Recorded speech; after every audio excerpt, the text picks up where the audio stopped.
ऐसी कौन कौन सी चीजें सिविल सेवाओं में है जिसके कारण आपने सिविल इंजीनियरिंग की फील्ड छोड़ के इधर आने का डिसीजन लिया?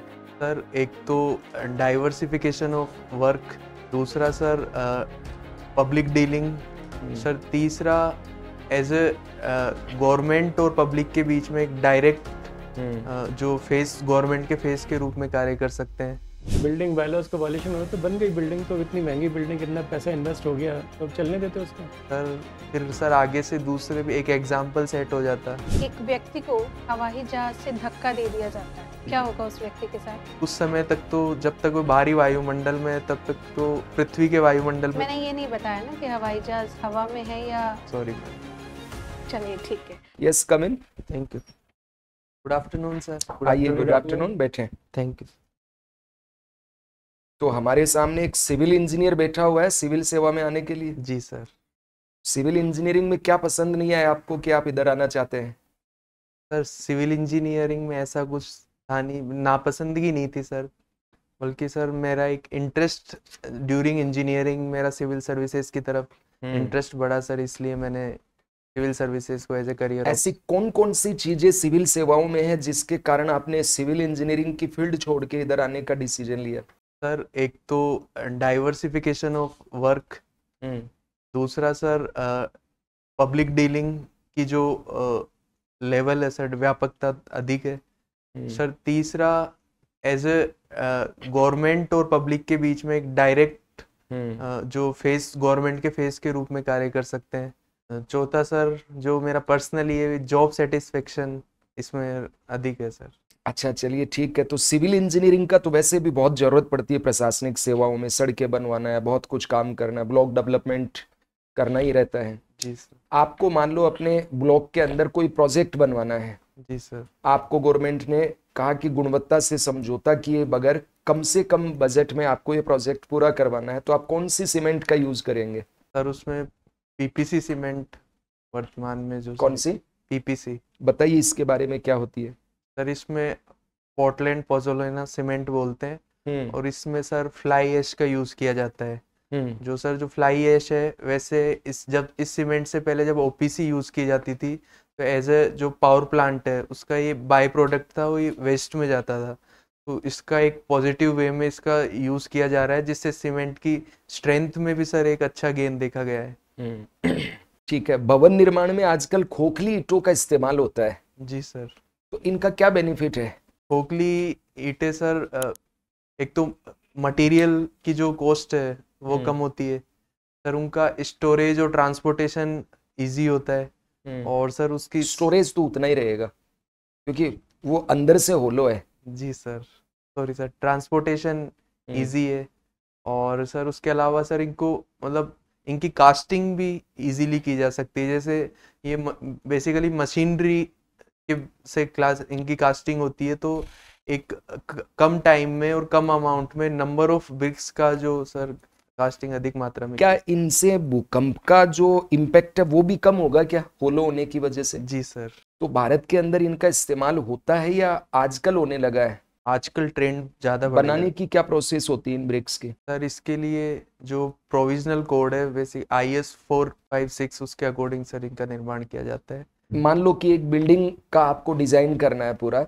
जी सर। और ग्रीन बिल्डिंग बनाना है, तो ऐसे कौन कौन सी चीजों को आप ध्यान रखेंगे कि उसको ग्रीन बिल्डिंग का दर्जा मिले? पहला तो सर जो उसमें जो ग्रीन एनर्जी का यूज हो, जैसे जो सोलर एनर्जी है। दूसरा सर जो उसका वेस्ट वाटर है उसको रिसाइकल के लिए प्रोसेस हो ताकि उसका रीयूज हो सके। तीसरा सर जो उसमें कार्बन एमिशन है वेरियस सोर्सेस से सर वो मिनिमम हो। चौथा सर उसमें प्रॉपर प्लांटेशन किया जाए, जिससे जो CO2 एमिट होती है उसको कहीं ना कहीं एक एब्जॉर्ब किया जा सके वातावरण में छोड़ने के बाद। आप तो जयपुर में पढ़े हैं। जी सर। कोई ऐसी बिल्डिंग देखी है आपने जो एकदम आइडियल हो ग्रीन बिल्डिंग के लिए? सॉरी सर, अभी रिकॉल। पहले हमारे देश के अंदर, या हम चलो राज्य पे ही आ जाते हैं, तो जयपुर की पहचान पहले हुआ करता था हवा महल। पहचान आज भी है, लेकिन WTP को आजकल बहुत प्रायोरिटी दी जाती है। तो एक तरफ आता है हवा महल और दूसरी तरफ आता है WTP। इन दोनों को आइकॉन हम बनाते हैं, तो इसको कैसे देखते हैं आप? क्या सिंबलाइज कर रहे हैं हम? सर एक तो दोनों के पर्पस अलग अलग है। जैसे सर वो जो अगर एक लाइन में डिफाइन करने के लिए कहूँ तो 15 शब्द में। जिस समय हेरिटेज विथ मॉडर्नाइजेशन। जी सर। तो मुझे ये बताइए कि WTP जो बिल्डिंग बनी है इसकी आर्किटेक्चरल विशेषताएं क्या हैं और जो हमारा हवा महल है उसकी आर्किटेक्चरल विशेषताएं क्या क्या हैं? सर जो WTP का निर्माण है बेसिकली सर कॉलम्स पे किया गया है, और इसमें जो इसकी वॉल्स है सर वो ग्लासेस की बनाई गई है। और जो सर उस ग्लासेस की मेन फीचर ये है कि उनकी जो 2 लेयर है उनके बीच में 2 लेयर प्रोवाइड की गई है आउटर साइड में, और उसमें गैप दिया गया है ताकि जो बाहर से जो सोलर एनर्जी जो एब्जॉर्ब करे उसका नेगेटिव इम्पैक्ट ना हो। और सर जो हवा महल है मतलब उस समय के जो रानी महारानियां थी उनके द्वारा जो तीज गणगौर की सवारियां हुई या फिर जो भी डेली एक्टिविटीज हुई उसको देखने के पर्पस से बनाया गया था, और ये एक कॉमर्शियल पर्पस से था और वो एक पर्सनल पर्पस से। क्या वहां पे कोई महाराजा भी निवास करते थे? जी सर। कौन से महाराजा ने इसका निर्माण किया था? सवाई प्रताप सिंह जी ने। अच्छा, चलिए ठीक है। एक तो आता है स्टील का खोखला पाइप और एक सॉलिड, दोनों में मजबूती किसकी है? ठोस सील रोड होता है एक तो, और खोखला स्टील पाइप। खोखले स्टील पाइप। ऐसा क्यों? सर उसको सर जो बेंडिंग है सर वो अधिक मात्रा में किया जा सकता है, वो तो डक्टाइल अधिक होता है। ओके। आजकल छतों के ऊपर ये जो हम लोग सीलिंग को रोकने के लिए कुछ केमिकल लगाते हैं ताकि उसमें पानी का सीलन ना आए, जैसे डॉक्टर फिक्सिट और इसका एड आता है इस तरह से। तो इनकी ऐसी क्या प्रॉपर्टी है कि ये सीलन को रोक देते हैं और पानी बाकी जो लीकेज होता है वो भी नहीं होता है इनसे? क्या केमिकल प्रॉपर्टी है या क्या करते हैं ये? सर ये जो पानी और जो कंक्रीट है उसके बीच में एक रेजिस्टिव लेयर का कार्य करते हैं, जिससे वो वाटर पोर्स के थ्रू जो पेनिट्रेट होता है डायरेक्ट कंक्रीट में वो नहीं हो पाता सर। एक मुर्गा जाली शब्द सुनता हूं मैं, लेकिन मैंने कभी मुर्गे के ऊपर जाली नहीं देखी है। ये कौन सी जाली होती है? खूब काम में आती है घरों के निर्माण में। Sorry sir. आपने भी नहीं सुना? No sir. देखा भी नहीं कभी? सर देख लिया होगा पर उस नाम से। अच्छा चलिए कोई नहीं। आपको अगर मान लीजिए बजरी और जो रोड़ी है और सीमेंट है इनका क्वालिटी टेस्ट करने के लिए नियुक्त किया जाए, आप कैसे टेस्ट करोगे? सर इनके अलग अलग टेस्ट होते हैं। जैसे सीमेंट के लिए सर विकेट एपरेटस होता है जो सीमेंट की वर्केबिलिटी को टेस्ट करता है। उसके अलावा सर कंक्रीट जो एग्रीगेट्स है सर उसके लिए एक सीव एनालिसिस टेस्ट होता है, कॉम्प्रेसिव स्ट्रेंथ टेस्ट होता है। फिर उसके बाद सर सैंड का टेस्ट होता है जैसे permeability test, load bearing test. और फिर सर उसके बाद भी जब ये मिक्स करके जब कंक्रीट का फॉर्म लेते हैं तो उसके लिए भी सर कंप्रेसिव स्ट्रेंथ का टेस्ट वगैरह परफॉर्म किए जाते हैं। दिल्ली में लॉकडाउन के दौरान एक बहुत बड़ी बिल्डिंग को गिराया गया था, क्या आपने वो देखा था लाइव वीडियो? जी सर। नोएडा में आई थी। नोएडा के अंदर, जी दिल्ली के पास NCR में। उस बिल्डिंग को इतना भव्य तरीके से बनाया गया था और एक ये था कि निवेशकों का पैसा या उनके साथ कुछ घटना हुई तो गवर्नमेंट उस बिल्डिंग को गिराने की बजाय अगर उन लोगों को दे देती जिनका पैसा उसमें फंसा हुआ था या जिनके साथ भ्रष्टाचार किया गया था, तो क्या उचित रहता? उसको तोड़ने से इतना 25 करोड़ रुपया खर्च किया, फिर उससे पॉल्यूशन हुआ, डेब्राइज जो है उसकी प्रॉब्लम हुई, तो गवर्नमेंट बेहतर ये नहीं होता कि गरीब लोगों को दे देती तो एक एग्जाम्पल सेट होता? जहां तक मैं रिकॉल कर पा रहा हूँ वो शायद इकोलॉजिकल जोन्स है उसमें के जो वहाँ हजारों स्काई बिल्डिंग बनी हुई उसके बगल में, और सर वो मतलब बायलॉज का वो वायलेशन हो रहा था उसमें, बिल्डिंग बायलॉज का। ठीक है सर प्लीज। बिल्डिंग बायलॉज का वायलेशन हो रहा तो बन गई बिल्डिंग, तो इतनी महंगी बिल्डिंग, इतना पैसा इन्वेस्ट हो गया तो अब चलने देते उसको सर। फिर सर आगे से दूसरे भी एक एग्जांपल सेट हो जाता ओके तो फ्यूचर में भी इस तरह की प्रैक्टिसेस। आपने लिखा प्लेइंग कबड्डी। जी सर। तो कबड्डी में क्या चीज़ जो आपको वो करती है, आपको आकर्षित करती है? क्योंकि कबड्डी आज आपकी जनरेशन के लोगों का बहुत ज़्यादा प्रिय खेल नहीं है। आपको इसमें ऐसा क्या लगा और आपने किस लेवल पे कबड्डी खेली है? सर वैसे तो मेरा सर ग्रामीण बैकग्राउंड की वजह से मेरा इसमें इंटरेस्ट बन गया था सर। गांव में हमारे अच्छे मतलब इसका अच्छा कबड्डी का शौक है लोगों को। के अलावा सर तो आप इसमें जो किस स्तर पे कबड्डी खेलते हैं या खेल सर चुके मैं हैं? तो लोकल लेवल पे, कभी दोस्तों के साथ, परिवारजनों के साथ। तो आप लेकिन आप जहाँ पे एजुकेशन आपकी पूरी जयपुर में हुई है? सर मैं जयपुर के नियर बाई है सर मेरा गांव। रहते हैं आप गांव में, रहते मतलब गांव में हाँ, अप रहा डाउन करते हैं, कर। तो वहाँ पे आपके पास क्या भारत का क्या लेवल है कबड्डी में इस समय? सर भारत का एक मतलब वर्ल्ड में नंबर 1 टीम मानी जाती है जैसे हाल ही में जो वर्ल्ड कप आयोजित हुआ था उसमें महिला और पुरुष दोनों वर्गों में इंग्लैंड में भारत ने जीत हासिल की। भारत के कोई अच्छे प्लेयर्स जिन कबड्डी खिलाड़ी जो हैं जो आपको प्रेरित करते हैं? सर जैसे पवन शेरावत जी, प्रदीप नरवाल जी और अनूप कुमार जी, रोहित चौधरी जी। और जो इंडियन कबड्डी लीग है इसमें कितनी टीम है? सर इसमें total 14 teams, sorry sir 12 teams है। तो कोई राजस्थान के नाम से भी कोई टीम है? जी सर, कौन सी है? Jaipur pink panthers. उसका क्या कहाँ पे आती हुई? Sir SMS stadium. नहीं, इसमें इस लीग में किस लेवल पे आती है? कहाँ रखा जा सकता है इसको? 1 2 3 4? सर उन्होंने 2 खिताब जीते हैं लीग के।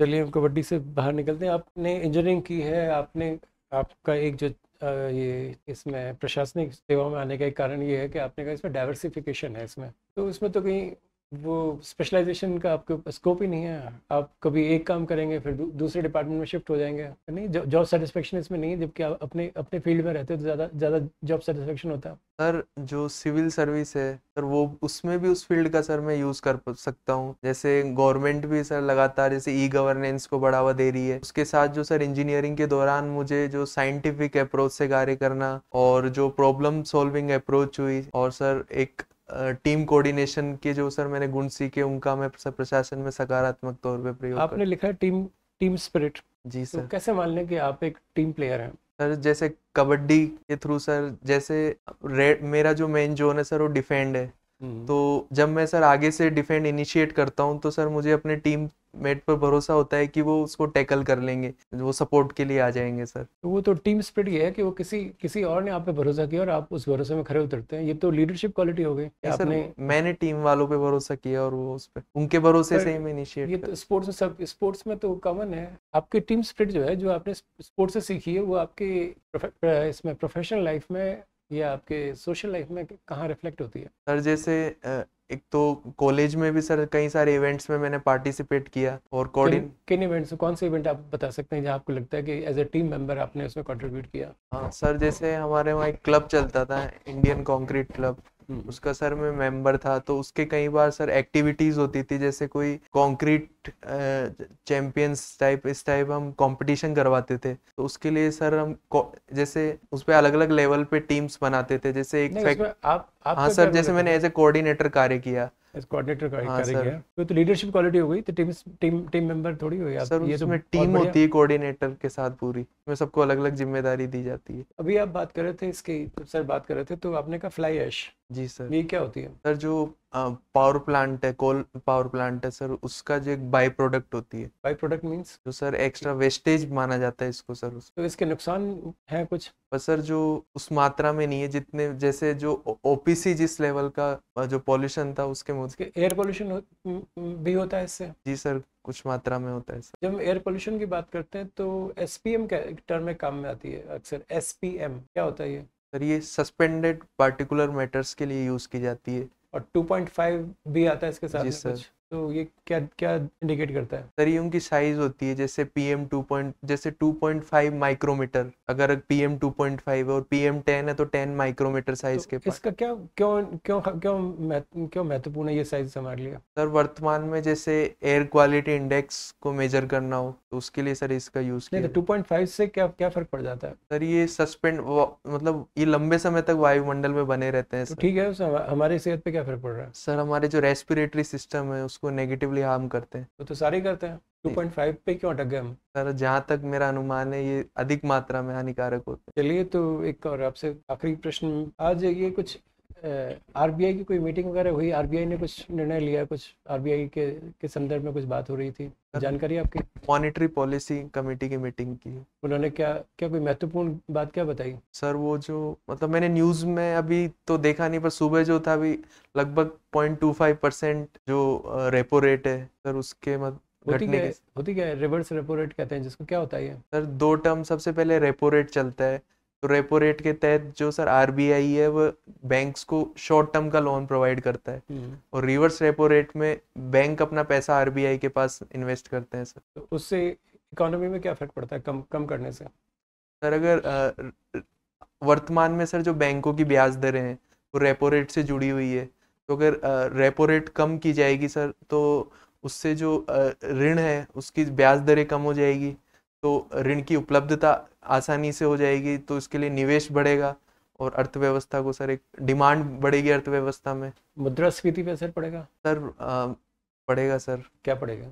सर डिमांड बढ़ेगी तो कुछ मात्रा में बढ़ने की संभावना रहती है सर। मुद्रास्फीति बढ़ेगी इससे? पर सर लॉन्ग टर्म में, पर अभी वर्तमान परिस्थितियों में सर एक लंबे समय तक जो मॉनेटरी पॉलिसी कमेटी है उसने ऑब्जर्व किया है भाई अभी भारत की जो मुद्रास्फीति है वो अपेक्षाकृत स्थिर अवस्था में है, जो 4+-2% का जो कैप है उसके अंदर है, तो इसलिए उन्होंने चलिए बहुत बढ़िया। एक व्यक्ति को हवाई जहाज से धक्का दे दिया जाता है, क्या होगा उस व्यक्ति के साथ? उस समय तक तो जब तक वो बाहरी वायुमंडल में है तब तक तो पे जो ग्रेविटी है वो इनइफेक्टिव होगी, एक फ्री फॉल होगा, और जैसे वो पृथ्वी के वायुमंडल में। मैंने ये नहीं बताया ना कि हवाई जहाज हवा में है या। Sorry ma'am. चलिए ठीक है। आप एसकेआईटी से पढ़े हुए हैं, क्या फुल फॉर्म है SKIT? Ma'am Swami Keshvanand institute of technology. कौन है ये स्वामी केशवानंद जी और इनका क्या योगदान रहा है भारतीय संदर्भ में? मैम स्वामी केशवानंद जी सीकर जिले के मगलूना गांव के निवासी थे और इन्होंने विभिन्न क्षेत्रों में योगदान दिया, जैसे सामाजिक क्षेत्र में सामाजिक कुरीतियों का विरोध किया, और इन्होंने ग्रामोत्थान में इनका महत्वपूर्ण योगदान था, जो ग्रामीण शिक्षा है उसको बढ़ावा देने में। और उसके अलावा मैम हिंदी और संस्कृत भाषा के प्रचार प्रसार के लिए इन्होंने पुस्तकालयों की स्थापना करी, और इनका राजस्थान की राजनीति में भी योगदान माना जाता है। इन्होंने ये 1952 से और 1964 तक राज्यसभा सांसद रहे हैं राजस्थान से। आप ये बताइए, क्या एक सिविल इंजीनियरिंग जिसे हम कहते हैं, तो इसमें ये सिविल वर्ड क्यों यूज होता है? मैम इसमें सिविल का अर्थ है ये आमजन के जो आवश्यकताएं होती है उनसे जुड़ी हुई इंजीनियरिंग है, जैसे मकान, रोड, नहर बनाना हो गया, सिंचाई के संसाधन हो गए, इसके अलावा तो इलेक्ट्रिकल इंजीनियरिंग, मैकेनिकल इंजीनियरिंग, ये भी हमारे आम जीवन से संबंधित ही है। सिविल इंजीनियरिंग स्पेसिफिकली ऐसी क्या विशेषता है जो इसके आगे हमने सिविल वर्ड को जोड़ा है? मैम ये जो बेसिक आवश्यकताओं से अधिक जुड़ी हुई है। अब ये बताइए, एक्सरसाइज में आप थोड़ा सा लैक करते हैं फिजिकल एक्सरसाइजेस में, कोई ऐसी एक्सरसाइज मुझे बता सकते हैं जिसमें फिजिकल और मेंटल एक्सरसाइज दोनों एक साथ होती, शारीरिक और मानसिक दोनों ही रूप से हम सक्रिय होकर के वो कार्य करते हैं, जो हमारे शारीरिक मानसिक दोनों स्वास्थ्य के लिए बेहतर परिणाम देता है? योगा। हाँ, और रनिंग का मानसिक स्वास्थ्य से क्या संबंध है? मैम थोड़ा सा मेंटल स्ट्रेस डाउन होता है। रनिंग को ऐसा बोला जाता है पूरे शरीर की एक्सरसाइज है। हाँ, physically it's nice enough to do that. Mental क्या इफेक्ट आता है उसके ऊपर, मानसिक रूप से क्या फर्क पड़ता है? मैम हमारा जो नर्वस सिस्टम है, जब बॉडी के सभी पार्ट तेजी से वर्क करते हैं तो हमारा नर्वस सिस्टम भी एक तेजी से रेस्पॉन्स करने का उसमें गुण डेवलप होता है। चलिए ठीक है। आप बताइए मुझे, एक छोटी सी सिचुएशन में आपके सामने रखती हूँ। आप एक उपखंड अधिकारी के रूप में नियुक्त हैं और आपके उपखंड में एक ओवरब्रिज बनाने का कार्य चल रहा है, जिसके विजिट के लिए, दौरे के लिए आपको भेजा जाता है। जब आप वहां पर दौरे के लिए जाते हैं तो आपको पता चलता है कि जिस तरीके का मटेरियल उसे बनाने में यूज में लिया जा रहा है वो काफी हल्का है, और इस तरीके के मटेरियल से ये ब्रिज ज्यादा समय तक नहीं चल पाएगा। और आप इस चीज से भी अच्छी तरीके से अवगत है कि इस ओवरब्रिज का प्रयोग आम जनता रेगुलरली करेगी, तो हादसे की संभावना बहुत अधिक है। जब आप वहां पर उपस्थित ठेकेदार से बातचीत करते हैं तो पता चलता है कि भाई इस मटेरियल का ऑर्डर और इसका सारा पेमेंट और इसकी सारी व्यवस्था मंत्री जी की तरफ से आदेशित होकर के आई है, इसमें अब कोई परिवर्तित नहीं किया जा सकता। अब ऐसे में आप क्या स्टेप लेंगे? मैम अगर इस प्रकार की शिकायत मुझे मिलती है तो मैं। शिकायत नहीं मिली है, ये तो आपने खुद ने जाकर के जब उस ओवरब्रिज निर्माण को देखा तब आप खुद, क्योंकि एक सिविल इंजीनियर है तो आप मटेरियल्स और उन चीज़ों को देख करके समझ पा रहे हैं कि ये जो है चीज़ें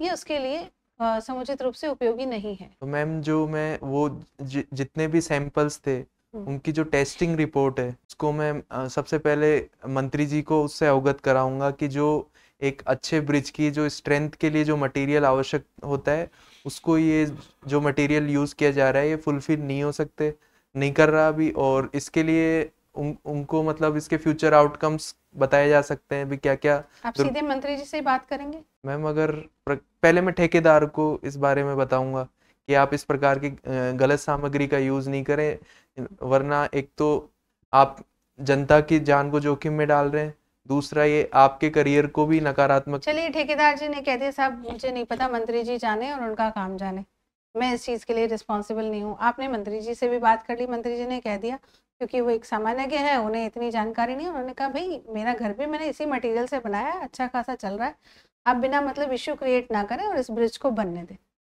अब आप क्या करेंगे? मैम घर एक उनकी पर्सनल एसेट है, जबकि ये ब्रिज एक पब्लिक एसेट है और ये एक जनता से जुड़ी हुई है, तो उसमें इस प्रकार की बात मतलब रिस्क नहीं ली जा सकती किसी भी लेवल पे। तो मैं उन्हें बताऊंगा कि यहाँ जो एक आपकी अथॉरिटी क्या है इस पूरी केस स्टडी में? मैम जो आपका एक तो उत्तरदायित्व कंसर्न डिपार्टमेंट है, हम्म, जैसे पीडब्ल्यूडी हो गया, तो मैं उसको जो रिपोर्ट्स है मटेरियल की वो वहाँ भेजी जा सकती है, जिससे जब उन मिलान किया जा सकता है। जब कोई भी ठेकेदार टेंडर लेता है तो एक सैंपल मटेरियल की जो रिपोर्ट्स है वहाँ जमा करवाता है, तो उसमें मिसमैच होगा तो फिर मैं उस पर कार्रवाई की मांग कर सकता हूँ। ठीक है, आपका साक्षात्कार हो गया, अब आप जा सकते हैं।